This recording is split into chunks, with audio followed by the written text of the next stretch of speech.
기차를 놓치고 천사를 만났다. 안녕하세요. 꽃그림 작가로 활동하고 있는 백은하 씨는 세계 각국의 여행을 다녀온 후에 이런 멋진 제목의 그런 여행기를 출간했더군요. 독일 남부 도시에서 시작해 프라하와 파리, 샌프란시스코까지 곳곳의 아름다운 도시를 여행했던 이 작가가 여행지에서 이제 기차를 놓치게 된 거죠. 그리고 길을 잃어버리게 되는 실수가 오히려 자기 인생에 있어서 그 여행길에서 얻었던 큰 소득이다. 그리고 아주 소중한 인연을 만난 기회였다. 이런 말을 하고 있습니다. 그것이 마치 천사를 만난 것과 같았다라고 표현하니까 여러분은 만약에 여행지에서 길을 잃었다면 어떻게 생각하시겠습니까? 길을 잃으면서 예상치 못한 풍경을 만나고 누군가의 도움을 받고 예정되지 않았던 길 위에 서게 되는 일. 어찌 생각하면 두려울 수도 있고 막막할 수도 있는데 바로 이 작가는 천사를 만난 것과 같다. 이렇게 표현합니다. 오늘도 새롭게 펼쳐진 인생의 여정을 주어지는 대로 그렇게 즐겁게 맞이하면서 혹시라도 여러분이 계획했던 것과 다른 세상이 펼쳐져도 나는 오늘 천사를 만났어. 오늘 하루는 정말 멋진 날이었어. 라고 생각하면서 3월 하루하루를 멋지게 살아가셨으면 좋겠습니다. 오늘 첫 곡은 영화 음악으로 시작할게요. 늑대와 춤을.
이 영화 기억나시는지요? 늑대와 춤을. 이게 1991년도인가요? 그때 나왔던 영화죠.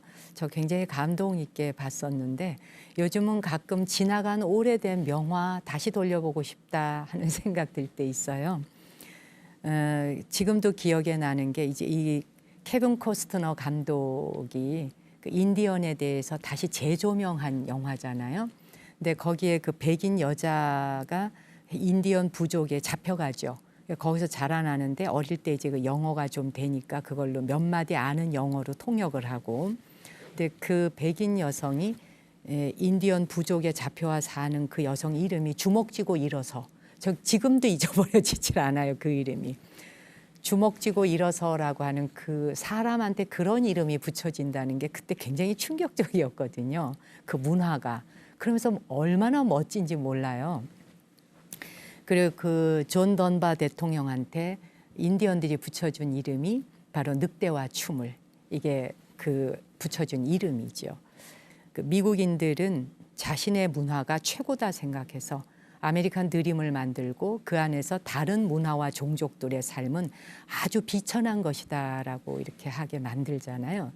이 영화를 통해서 이 케빈 코스트너 영화 감독이 인디언들이 얼마나 인간적이고 영성적인 사람들인지 그 존재에 대해서 다시 눈뜨게 해줬던 영화라서 저한테 굉장히 강렬하게 남아있는 그런 영화이기도 합니다. 오늘 첫 곡은 늑대와 춤을 같이 들어봤습니다. 이제 설은 한참 전에 지나갔습니다만 우리나라는 설이나 추석이 되면 선물 보따리들이 오고 가죠.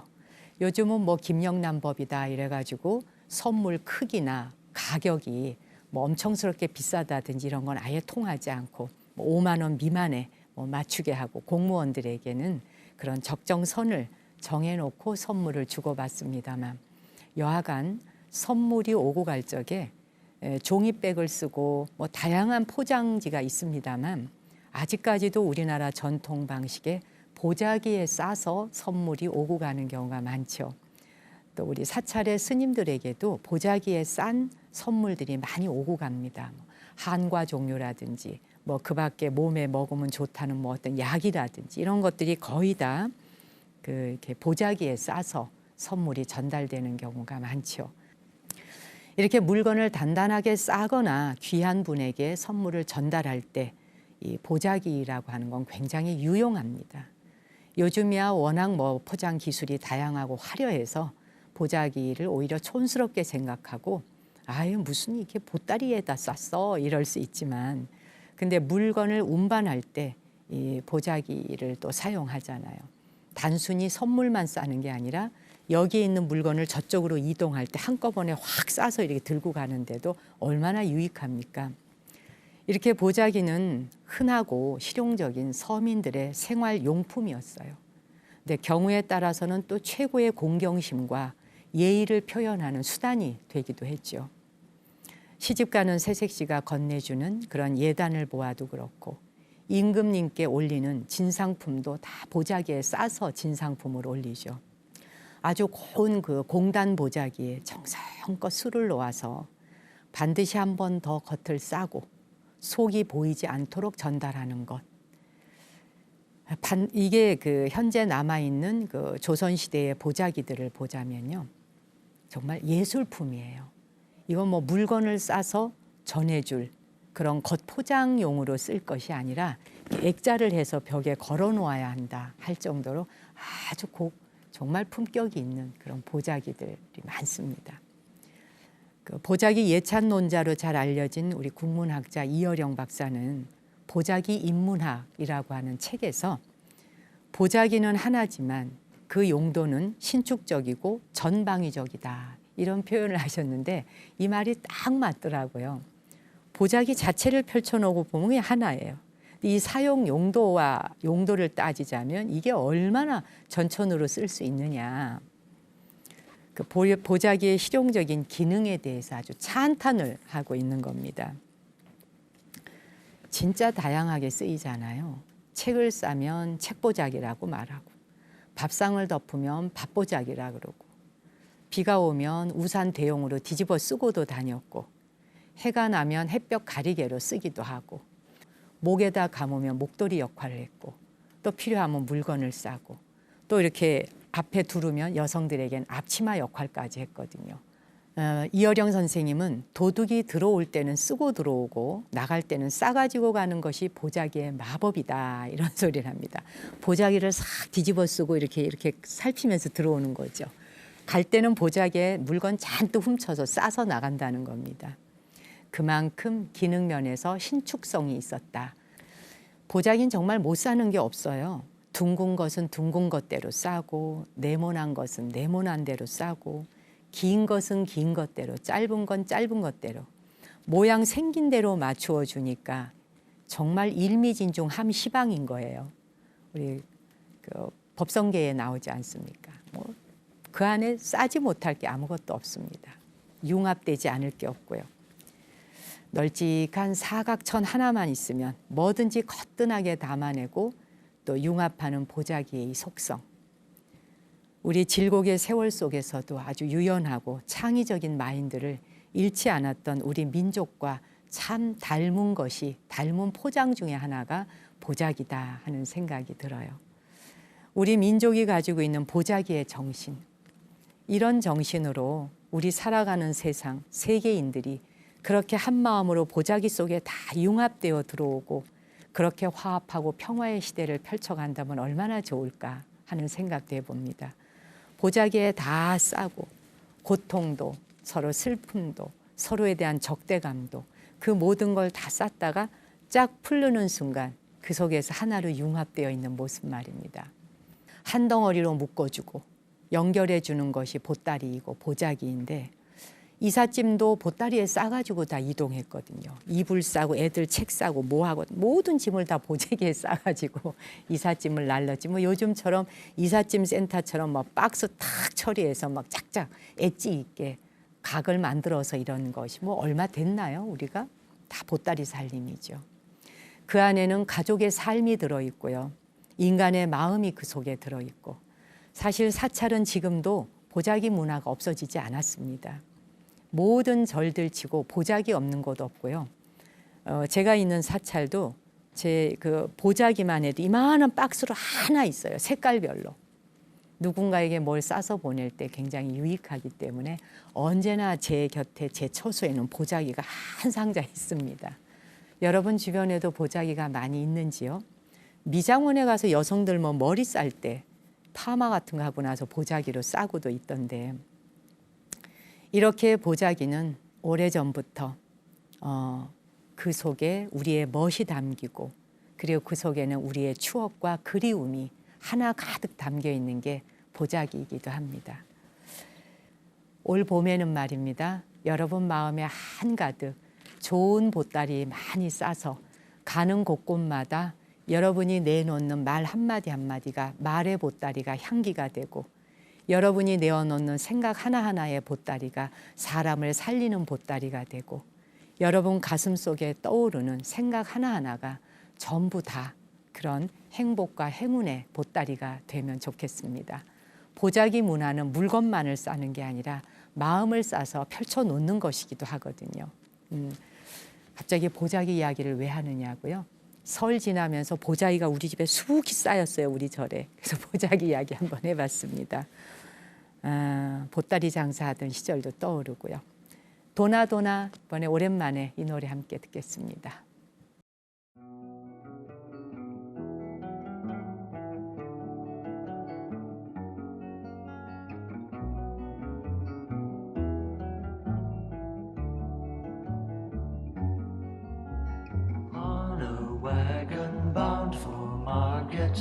There's a calf with a mournful eye.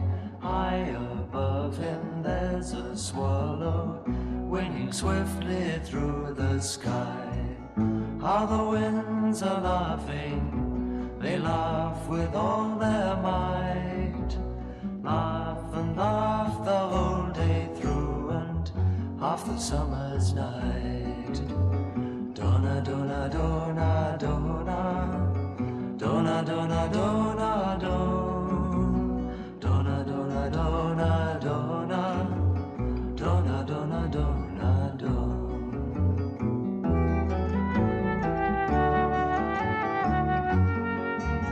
Stop complaining, said the farmer. Who told you a calf to be? Why don't you have wings to fly with, like the swallow so proud and free? How the winds are laughing, they laugh with all their might. Laugh and laugh the whole day through and half the summer's night. Donna, donna, donna, donna, donna, donna, donna, donna, donna, donna, donna, donna, donna, donna, donna, donna.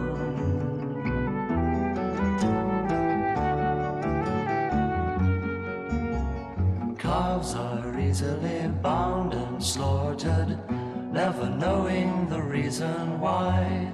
But whoever treasures freedom, like the swallow has learned to fly. How the winds are laughing, they laugh with all their might. Laugh and laugh the whole day through and half the summer's night. Donna, donna, donna, donna, donna, donna, donna.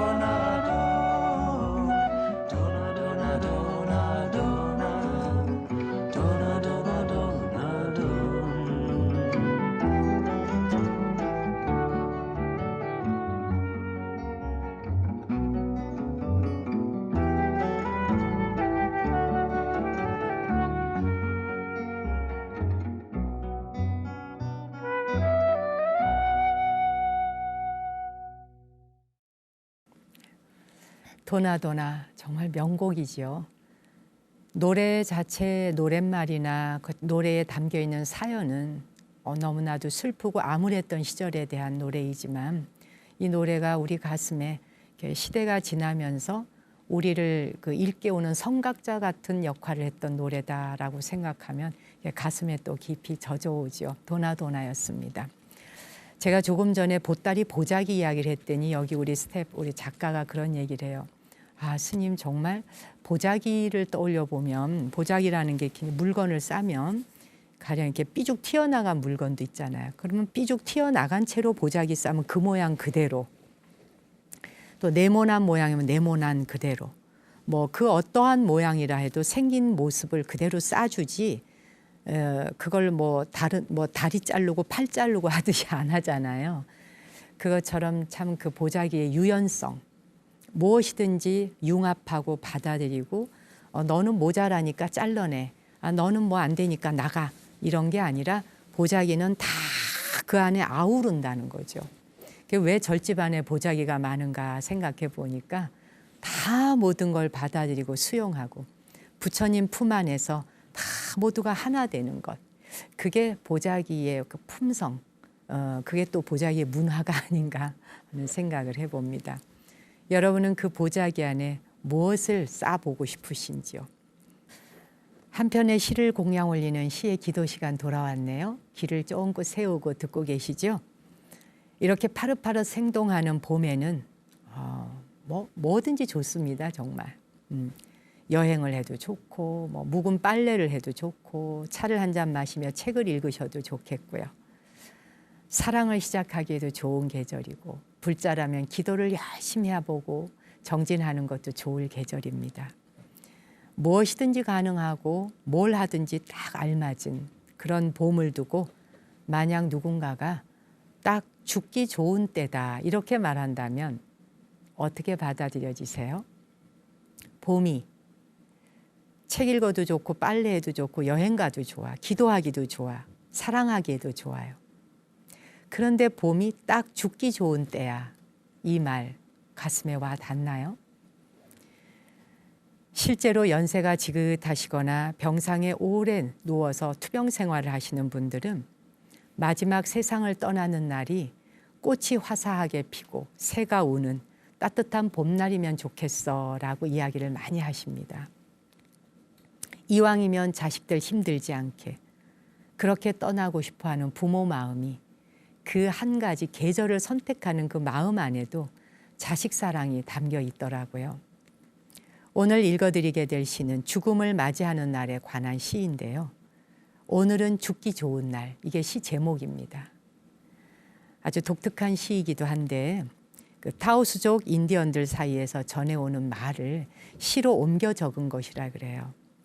낸시 우드가 오늘은 죽기 좋은 날이라고 하는 시를 적었는데 한번 들어보실래요?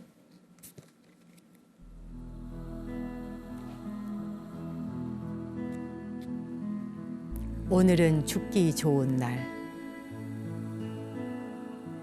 모든 생명체가 나와 조화를 이루고 모든 소리가 내 안에서 합창을 하고 모든 아름다움이 내 눈 속에 녹아들고 모든 잡념이 내게서 멀어졌으니 오늘은 죽기 좋은 날. 나를 둘러싼 저 평화로운 땅. 마침내 순환을 마친 저 들판. 웃음이 가득한 나의 집. 그리고 내 곁에 둘러앉은 자식들. 그렇다. 오늘이 아니면 언제 떠나리.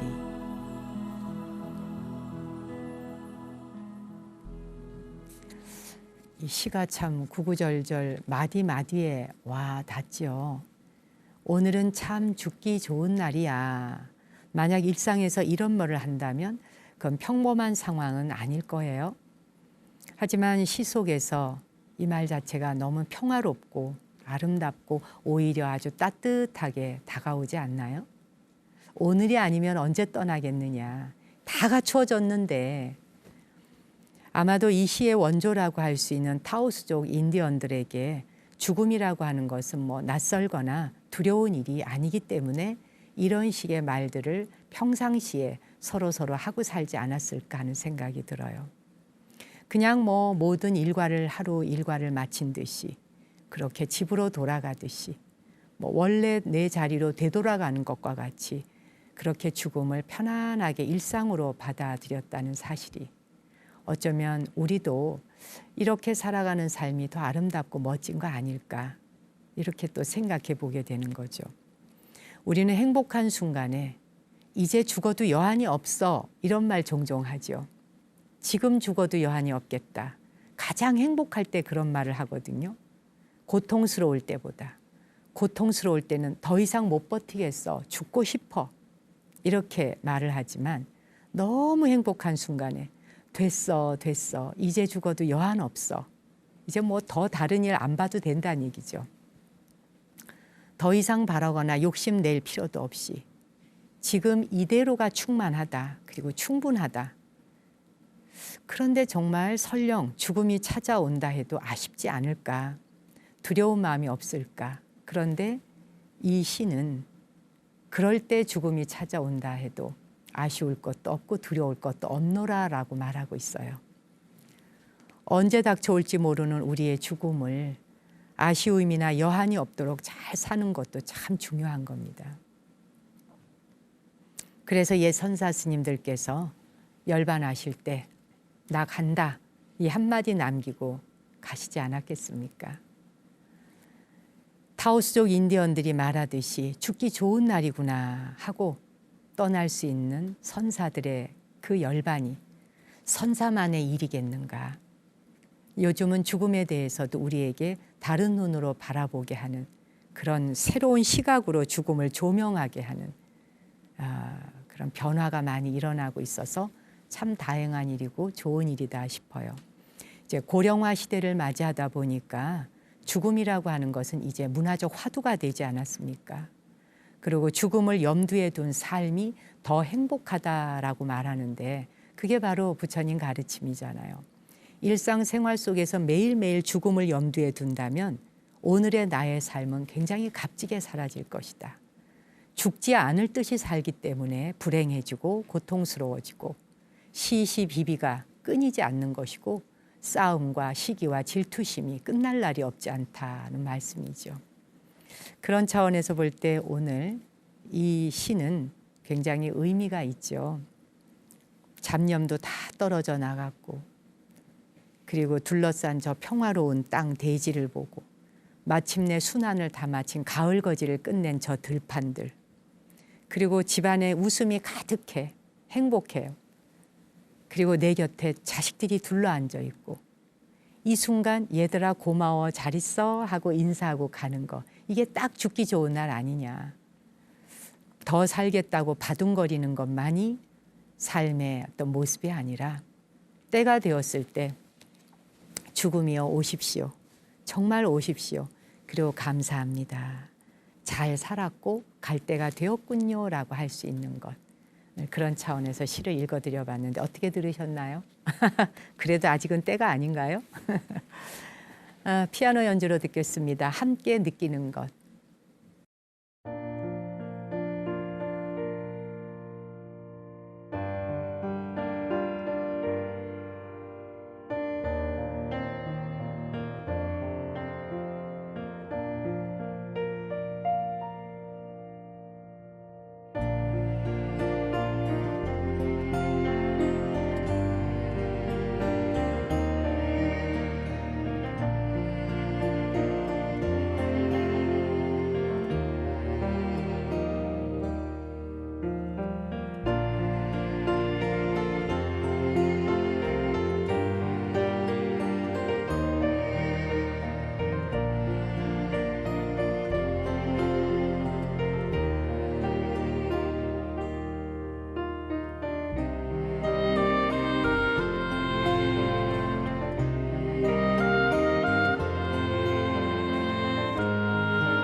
봄은 정말 함께 느끼는 것이 맞는 것 같아요.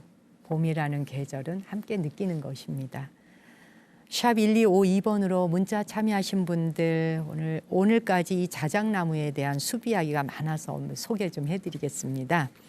7090님, 마음 먹고 미용실에 왔습니다. 오고 가는 사람들 바라보며 무표정한 모습에 제 모습도 발견하게 되네요. 늘 집에서 편안하게 방송 보다가 오랜만에 했던 외출이라 조금 낯설지만 부처님 가피 받고 있다 생각하며 살고 있지요. 5287님은 휴게, 자작나무 숲 인제에 가고 싶습니다. 3311번님, 자작나무 숲 여행 저도 몇 년 전에 다녀왔는데 추억을 반추하여 스님의 한 말씀 한 말씀이 더욱 확연히 아름답고 마음을 울리는 그 나무가 그립네요. 네 분 모두가 시가 되고 그림이 되고 음악이 되고 한편의 멋진 영화를 본 느낌으로 힐링되어 참 고맙습니다. 5395님, 스님 저는 자작나무 숲으로 2주의 시간을 잘 맞추어서 너무 즐기면서 봤습니다. 그러니까 방송을 열심히 보셨다는 뜻이네요. 제가 살고 있는 진해는 눈을 만날 수가 없어요. 아름다운 설경과 이창재 감독님, 안영수 기타리스트, 김태균 의사 선생님, 각양각색의 장점을 가진 분들 분위기에 도취하고 말씀에 쫑긋하고 몇 박 며칠 긴 여행 다녀온 것처럼 힐링했습니다. 이렇게 하시라고 우리가 정말 어렵게 나가서 찍었는데 우리가 원하는 대로 이렇게 문자를 보내주시니 고맙습니다. 7359번님, 92세 시어머님 극락왕생 발언합니다. 무병하시더니 6개월 고생하시다 운명하셨어요. 불교 TV에 감사한다 하셨네요. 7161번님, 자작나무 숲 여행 스님과 함께 하신 세 분이 너무 부럽습니다. 스님을 뵐 수 있고 법문 들을 수 있는 것만으로도 감사하고 만족합니다. 3179님은 자작나무 숲을 거니는 스님, 우리도 좀 데려가시지요. 제가 이러고 싶었는데요. 여러분을 좀 모시고 좀 가보고 싶은 마음이 정말 굴뚝 같습니다. 우리도 모두 모여 1박 2일 템플 스테이 하면서 갔으면 좋겠어요. 희망사항 한번 적어봤다 하셨는데 희망사항을 계속 꿈꾸다 보면 어느 날 가능할런지도 몰라요. 4660번님, 자작나무 숲에서 보냈던 3주간 너무 행복했습니다. 마지막 날 안영수 선생님이 혼자 등산객들과 커피 나누는 모습에 박장대소했습니다. 그리고 레인스틱 너무 매력적이에요. 같이 명상했습니다. 지금 바로 스틱 검색 들어갑니다. 레인스틱 검색하시면 아마 제가 가지고 있는 것 같은 거는 못 만나실 거예요. 제가 그게 미국에 갔을 적에 일이 있어 갔을 때 우드스탁에서 직접 구입했던 것인데 그게 검색해 보니까 그런 게 잘 안 나오더라고요. 중국에서 나온 건 많던데 아무튼 소리는 굉장히 좋아요. 4119번님, 스님 방송을 거의 하루 종일 보고 있어요. 좋은 말씀 공책에 쓰면서 마음에 새기고 있습니다. 행복하게 해주셔서 고맙습니다. 그러셨고요. 암 수술을 하셨대요. 쾌차하신 건가요 지금? 이 방송 보시면서 하루하루 어서 쾌차하시고 건강하시기 기원합니다. 6798님, 자작나무 숲 너무 감동적이었어요. 가고 싶어요. 몇 번이고 보고 또 보고 그랬습니다. 보고 또 보고 보고 또 봤다는 이야기 제가 있는 정각사 오셔서 정말 많은 분들이 해주시더라고요. 아예 거기다가 눈을 받고 있어요. 이러는 분도 계셨습니다. 7248님, 너무너무 감동이었습니다. 말이 필요 없는 시간이었어요. 스님 말씀대로 카메라 촬영하신 그분들께 진심으로 감사드리고요. 건강하시고 우리 모두에게 무술연세의 선물 같은 해로 기억되기를 발언해 봅니다. 몇 분만 더 소개해 드릴게요. 5257번님, 오전엔 짜증이 잔뜩 났었거든요. 근데 스님이 태백산맥에 눈 덮인 천년나무에 대한 얘기 잠깐 들려드려서 꽉 막혔던 가슴에 연꽃이 피었습니다. 6620님, 보고 또 보고 보고 또 봐도 보고 싶은 나무 아래서입니다. 음악도 말씀도 너무 좋으네요. 시도 아주 예쁩니다. 방송 보면서 ARS도 꾹 눌렀습니다. 0875님, 다정다감하신 스님 꼭 뵈러 한번 갈게요 라고 하셨네요. 네, 제가 있는 정각사에 둘째 주나 넷째 주 일요일 아무 때나 발걸음하세요. 그날은 제가 틀림없이 있습니다. 9001번님, 스님 말씀에 정말 감동적이고 마음에 편안한 감사드리고요. 좀 더 긴 시간 편성 좀 해주세요. 경남 창원입니다 라고 하셨는데 긴 시간 편성 이거는 욕심 안 내시는 게 좋겠습니다. 짧아도 길게 가주세요. 이 얘기는 접수하겠습니다. 두 분만 더 소개할게요. 2589님, 설날이 지나갔습니다. 나무 아래 앉아서는 저의 수면제입니다. 잠이 안 오는 밤에 듣다가 잠들곤 합니다. 두 번, 세 번 거의 들은 것을 또 듣는데 111회는 오늘 처음 본 거예요. 스님이 군복 입은 모습도 봤네요 라고 했습니다. 2998님, 22개월 된 아이가 형과 누나들만 보면 좋아해서 서울에 이름만 대면 아는 사찰들에 전화하여 유아법회, 어린이법회 참석 여부를 물었더니 어려서 안 된다는 겁니다. 너무 아쉬웠어요. 우리 집 앞에 교회에는 유모차 붙들고 영아학교 있다고 오라고 합니다. 불교로 태교를 한 아이를 형과 누나들 보라고 교회 보내기가 마음 내키지 않아요. 좀 더 클 때까지 기다렸다가 매주 둘째 주 정각사 법회에 데려가려고 합니다. 라고 하셨네. 아이고 죄송합니다. 정말 사찰에서는 이 어린이와 유아들을 위한 법회, 이게 많이 활성화가 되었지만 아직 많이 부족하죠. 아유 참 아이 키우는 부모님들에게 죄송하기도 합니다.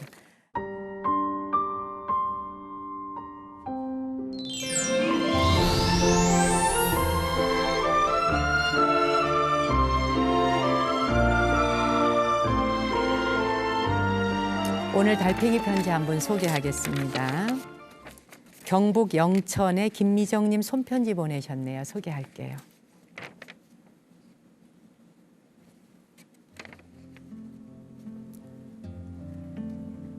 스님 안녕하세요. 영천에 사는 김미정입니다. 저는 대구에서 태어나 학교 마치고 2년 정도 건설회사에 다니다가 직장 동료였던 남편 만나 결혼했고 지금은 영천에서 딸 둘, 아들 하나 낳아 키우며 사는 중년 여성이에요. 남편은 8년 전에 다니던 회사 그만두고 부모님이 계시는 고향 영천으로 와서 시멘트 사업을 시작했는데 최근에는 건설 경기가 별로 안 좋아서 힘들게 지내고 있어요. 큰딸과 둘째 딸은 대학 졸업했고 이제 남은 건 막내 아들인데 아직 졸업까지 3년 남았으니 우리 부부가 더 부지런히 벌어야죠. 작년부터 회사에 도움되고 싶어서 저도 회사에 나가 직원들 점심을 차려주는 일 하고 있어요. 경비도 많이 절약되었고 직원들과 식구처럼 가까워서 힘들어도 보람을 느낍니다. 옛말에 백지장도 맞들면 낫다고 하잖아요. 내가 힘이 될 수 있을까 하는 마음에 시작했는데 남편도 의지가 된다고 좋아합니다. 사실 우리 남편은 결혼할 때 손에 물 한 방울 안 묻히게 하겠다고 저한테 엄청나게 큰 소리 쳤거든요. 한때는 순 거짓말에 깜빡 속아서 결혼했구나 생각했지만 따지고 보니까 저만 손에 물을 묻히고 산 건 아니더라고요. 직접 회사에 나가 일을 해보니 남편은 매일같이 손에 시멘트를 묻히고 삽니다. 그런데 저만 공주처럼 살 수 있겠습니까? 이제 같이 늙어가는 서로를 어여삐 여기며 살아야죠. 그동안 남편이 혼자 회사를 짊어지고 가족을 책임지면서 얼마나 힘들었을까. 요즘은 남편을 보면 짠한 마음이 들어요. 그래도 우리 부부는 아직까지 의가 좋고 서로 아끼니까 그게 행복이고 재산이라고 생각합니다. 스님, 시간이 되신다면 우리 영천에 한번 오시면 좋겠어요. 4월이면 영천에는 복사꽃이 많이 피는데 정말 예뻐요. 넘실대는 분홍 꽃밭에 스님께서 서 계신다면 참 어울릴 것 같습니다. 꽃이 피면 봄 소식 또 전할게요. 건강하세요라고 하셨네요. 이야, 정말 뭐 사랑이 뚝뚝뚝 떨고 뭐 꿀 편지라 그럽니까? 이런 걸 보고 아, 너무 고맙습니다. 남편을 이렇게 이해하고 같이 나이 들어가면서 서로도 어여삐 사랑하자는 이 말씀이 두 손 합장하고 경배드리게 합니다. 영천이라, 영천에서 제가 지난 설에 곶감 한 상자를 선물 받았는데 꿀맛이더라고요. 영천에 복사꽃이 핀다. 편지 사연 감사드리고요. 두 분 살아가시는 나날에 부처님의 가호가피가 함께 하시기를 저도 기도드리면서 올해 무술년 한 해 동안 무탈하시고 건강하시라 기원하며 음악 띄우겠습니다. 누구라도 그러하듯이.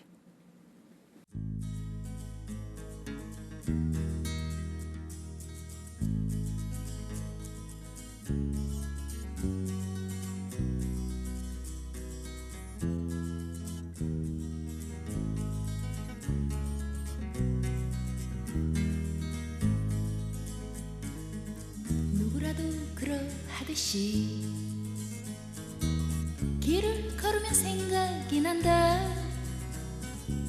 마주보며 속삭이던 지난날의 얼굴들이 꽃잎처럼 펼쳐져 간다.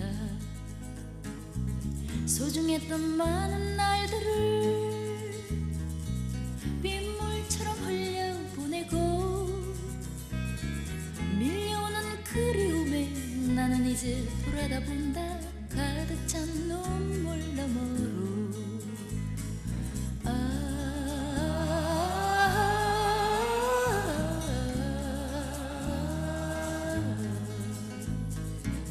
누구라도 그러하듯이 거울을 보면 생각이 난다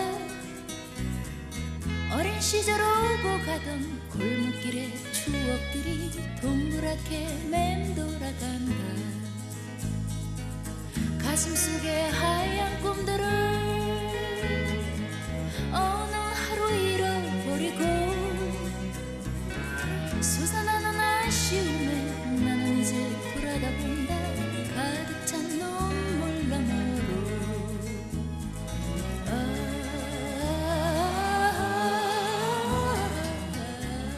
나무 아래 앉아서를 애청해 주시고 늘 관심 갖고 사랑해 주시는 시청자 한 분 한 분에게 오늘도 예경 드리면서 이 시간 접겠습니다. 저는 다음 주 이 시간에 다시 찾아뵙겠습니다.